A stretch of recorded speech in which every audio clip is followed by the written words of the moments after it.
Para tim penyelamat menemukan helikopter yang diduga membawa Presiden Iran Ebrahim Raisi jatuh di pegunungan barat laut Iran. Presiden Ebrahim Raisi dikonfirmasi tewas dalam kecelakaan helikopternya di pegunungan barat laut. Pencarian dilakukan selama berjam-jam melalui wilayah pegunungan berkabut di barat laut negara itu.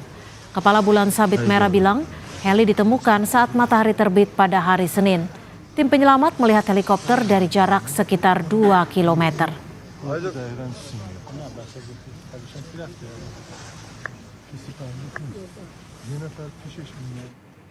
Presiden Iran Ebrahim Raisi, Menteri Luar Negeri Iran, dan sejumlah pejabat lainnya ditemukan meninggal dunia di lokasi kecelakaan helikopter di wilayah pegunungan berkabut di barat laut Iran.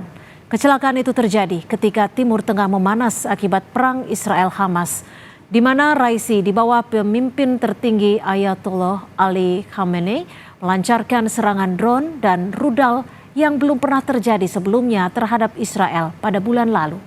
Di bawah kepemimpinan Raisi, Iran memperkaya uranium hingga bisa dijadikan senjata sehingga semakin meningkatkan ketegangan dengan Barat. Karena Teheran juga memasok drone pembawa bom ke Rusia untuk perangnya di Ukraina dan kelompok milisi bersenjata di seluruh wilayah.